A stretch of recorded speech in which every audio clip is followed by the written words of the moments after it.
he is one of our favorites for all these years. First time appearing on this show now with ESPN as a senior writer. A man along with Pete Thamel yesterday was letting me and the rest of Wolverines Nation know that Sherrone Moore and Michigan is planning to sit the coach out for 2 games this year based on what happened a couple of years ago. Dan Wetzel back here on the program. How are you, Dan? I'm doing well. I'm glad to walk into this hornet's nest. Guys are really. Yeah. You guys might need a work counselor or something like that. HR. Yeah. The series may pull you guys apart. Dan, the problem is Brockman is HR around that's here. the issue. I'm head of HR, Dan. But that's a larger issue. That's a larger issue. That's my kind of HR director right there. Yeah. That's a larger issue. For another day. Let's get to your reporting with Pete Thamel. I'll give you the floor on what you reported yesterday, and I could start following up here. Dan? All right. Well, Michigan is expected to suspend head coach Sherrone Moore 2 games this upcoming season. Self-imposed suspension of the head coach ahead of the finally NCAA hearing on the Connor Stalions advanced scouting sign stealing situation that happened back in 2023. This stems from a level 2 violation that the NCAA put on Moore for deleting a text thread between Stalions and himself. He was the offensive coordinator in 2023. The day the story first broke, he deleted that text thread. Now they found the texts. You don't really delete anything on your phone. Word to the wise. Don't bother. They're going to find it. And he's going to miss 2 games because he deleted it. If he hadn't, there's nothing incriminating in the text thread, but it was deemed a failure to comply, or that was the allegation. And so he's going to get suspended. Now, the interesting wrinkle, it is games 3 and 4 that Michigan want to suspend him for, not games 1 and 2, which would make kind of more sense to most of us. We don't know exactly why, but the theory is game 2 for the Wolverines is at Oklahoma, where Sherrone Moore graduated from and played offensive line. So perhaps he wants to coach at Oklahoma, which would be a great moment for him. And then he'll set out Central Michigan and at Nebraska. Like a good Sooner, he doesn't want to go to Lincoln. So good one. Maybe that's it, but that's the 2 games suspend. That's what the NCAA does not have to accept this, but usually they do. Well, I mean, I don't know. Michigan self-suspended Jim Harbaugh for 3 games, and then the Big Ten came in for 3 more later on in the season. And that's still not enough, I guess, for the NCAA. But you pointed out this is separate from Harbaugh. It has specifically to do with Sherrone Moore because he deleted texts, and you already front-loaded the answer to my next question. Is what was no, it's fine. It's what was in it, because it sounds like he's suspended for 2 games, or he's going to suspend himself for 2 games.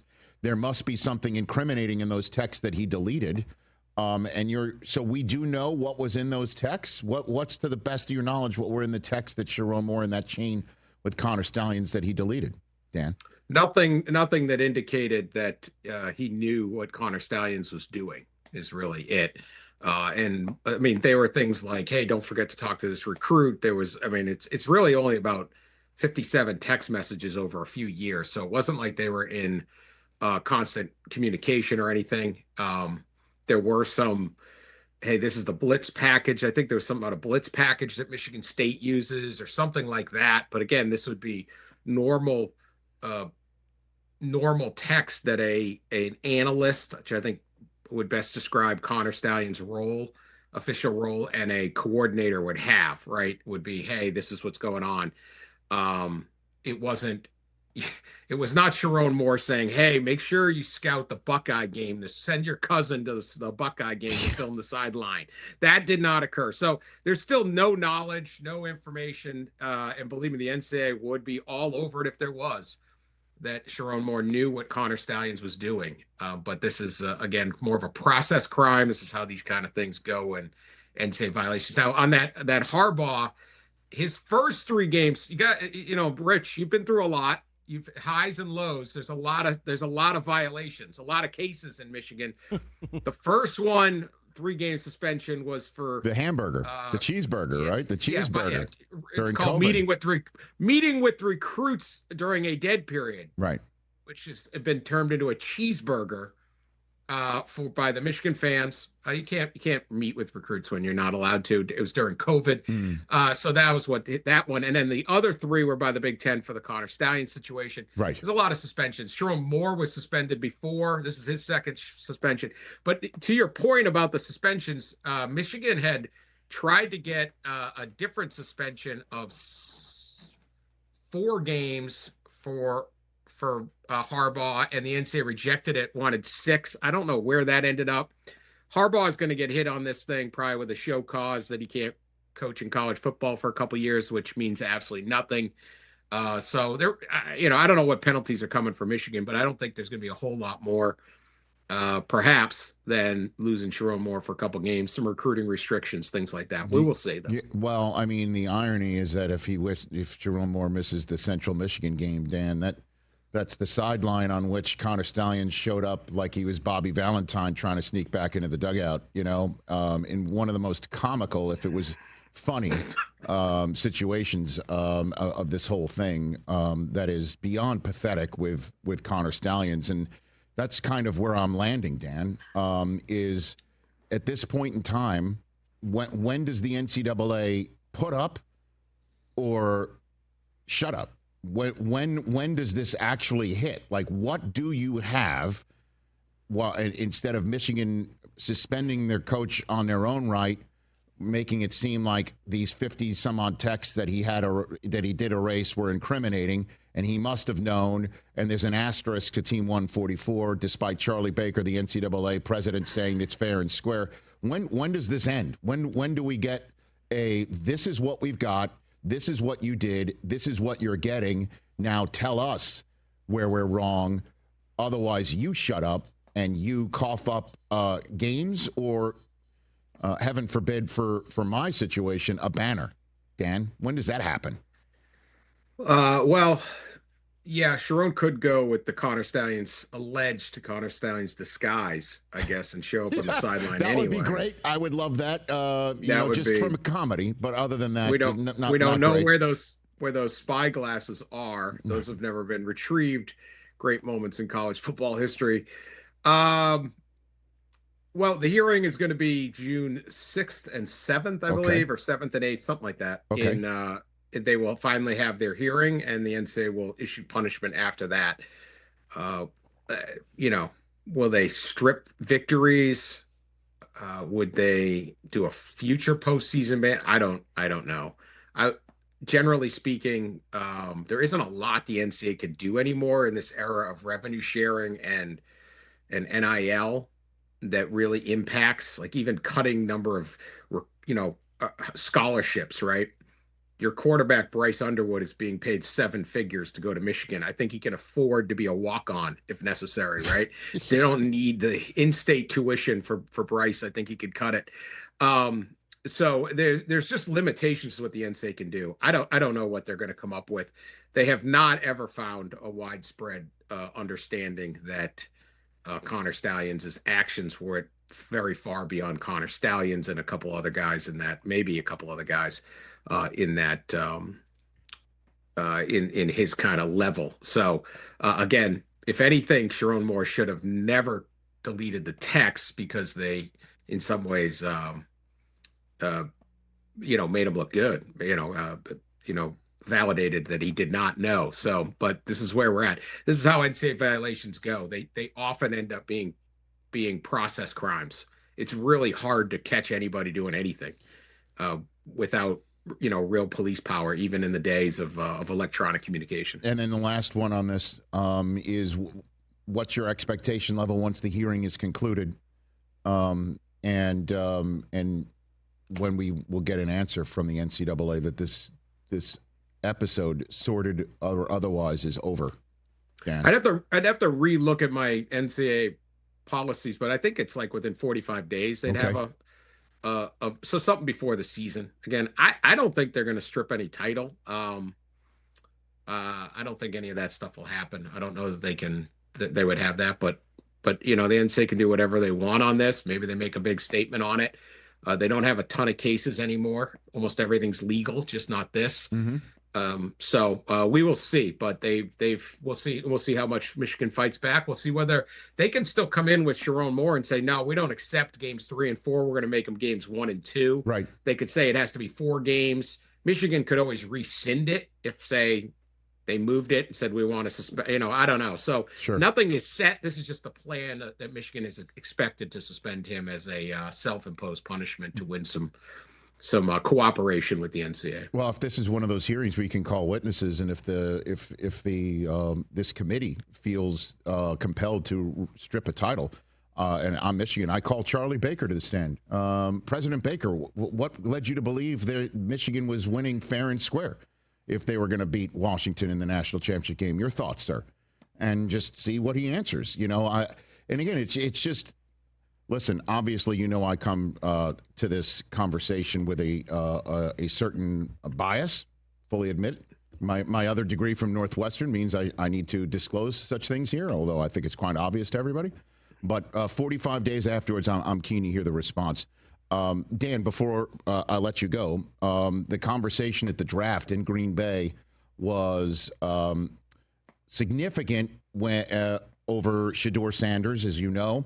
Do you have any opinion from the college angle of this as to why Shedeur Sanders wound up a 5th-round selection, even though a lot of folks thought, some evaluators thought he could possibly go top 5? We found out how wrong that was, but your 2 cents on it, Dan? I'm not an evaluator. I thought Shedeur, so who knows? The Shedeur I saw was a very good college football player, but was not a great one. He took a lot of bad sacks. I don't watch film. I'm not going to sit here and pretend I do all this stuff or know his release or his footwork or anything like that. He took a lot of bad sacks, though, and there were times when I thought he was a good player, but I was very, very surprised when people had him. The draft conversation began and people were talking about it as a top 5 pick, and I was like, well, there's nobody in this draft. This is a reach to me. I just didn't see it. And sometimes you don't see it and you're wrong, and sometimes you don't and you're right. And to me, Shedeur Sanders was more of a mid-level pick. And then I think when you get into those rounds, it can be hard to, spend a 3rd round pick on a guy. So there's just limited options on it. So I think if his name wasn't Sanders, there wouldn't have been so much hype about it. And then I think, all the other stuff, the Shedeur Sanders I met was incredibly polite and nice, shook everyone's hand, just, for whatever that's worth, but obviously didn't convey that in the meetings and stuff. Probably didn't run the draft process very well. Just not a pure talent that I think teams were willing to make that risk on. So did I think he'd go 5th round or behind, say, Dylan Gabriel? No, but I wasn't surprised he wasn't a 1st rounder. Well, you're definitely not wrong about if his name wasn't Sanders, we wouldn't be discussing it as much, because Quinn Ewers wound up a 7th round draft choice, Dan. Absolutely. I mean, the former number 1 recruit overall, 2 Final Fours in college football. Really made an incredible play to win the Arizona State game. It's definitely kind of surprising he dropped so far. So I'm not sure what they're seeing with him. Also, maybe not the greatest athlete. They're really into athletes now. We've had this discussion before, but where would Peyton Manning? How would Peyton Manning be discussed? Well, seriously, he's not mobile. So you say, would he go number 1 anymore? Well, obviously, I think Peyton Manning today's game would still be a Hall of Famer and be one of the greatest of all time. But how would they view Peyton Manning now? Well, his nephew was front and center at the draft, Dan, in the fact that when Cleveland got a 1 for 2026, the Rams got a 1 for 2026, that these were 2 teams looking towards the future. And the future draft, thinking that Arch Manning could be in it. What's your opinion of Arch Manning's Texas tenure and whether it could be one and done as a full-time starter and go into next year's draft as you and I are sitting here in the first week of May? It could definitely go one and done. I have no idea how good he is, but he can run. He's very athletic. And he says he got it from his mom. His dad was a wide receiver, though. Cooper was a wide receiver. So Arch Manning can run. And I just wonder, he does not play like the hopefully he throws and reads and is as good as his uncles, but he has a different skill set than they do. So it's going to be really interesting. He's going to be surrounded by incredible talent at Texas this season. They're loaded. And look, if he leads them to deep in the playoffs or wins a national championship, like a lot of people have them preseason number one, yeah, sure, he could be one and done. Absolutely. All right. And then just your 2 cents on one more draft conversation, Dan, and Travis Hunter, and whether he can play in the pro level the same way that he did in Colorado to win the Heisman Trophy and be the unicorn there. Any thoughts on the way Deion and his staff handled Travis Hunter, meeting room time, either side of the ball, that you think is potentially translatable to the next level? Anything that you observations of Travis Hunter's time in Colorado can give us a little bit of a breadcrumb as to what Jacksonville can pull off here, you think? I would not recommend playing anybody 100 snaps a game in the NFL. Travis got hurt a bunch, dinged up a bunch, and that's at the college level. This kid's incredible player, incredible person that you meet. Really interesting guy. Number 1 recruit in America, chooses to go to Jackson State. Fascinating. And then just sticks with Deion. Obviously it pans out, wins the Heisman. He can do anything on the field. It's how long can you do it at the NFL level? How many, you're just going to get hit. So I don't know whether you play him partially at both sides or you go one way or the other. I don't know which one he's better. Again, I'm not a talent evaluator, right. But Travis Hunter is awesome. One of the things I liked about Travis Hunter is he would hit you. They didn't throw a ton at him. He could make interceptions. He could break up passes. But there was one game he caused a goal line fumble. He was about business. He would get in there and hit you as a cornerback. And if there was ever a player that you might say, hey, I understand why you're not going to be the most physical corner. I'm not saying he's the most physical, but he was willing to hit guys. You'd say this is the guy who's playing 120 snaps, but he'd get his head in there, his helmet in there, and hit somebody. And so there's just a ton of respect for how that guy played football and how he carried himself throughout his college career. Me too. He's legit. He's legit. Well, 100%. And yeah. Again, it's the brain inside the helmet, Dan. To pull off what he did in college, you got to have that brain. That's why I'm thinking at the pro level, he obviously it's a different game. I understand it's faster, but the meeting room time, I think he can handle it. I really do, 100%. And in terms of being physical at the goal line, that might be the one thing he didn't pick up from Deion. Where I could say that. You said it. I don't need prime on me. I know. You said that. Rich Eisen. I can say it. Dan, thanks for the time, sir. Appreciate it. Thank you. You Talk to you soon. ESPN senior writer Dan Wetzel here on the Rich Eisen Show. Hi, Prime. Catch the Rich Eisen Show live weekdays from 12 to 3 p.m. Eastern on Roku Sports Channel in the U.S.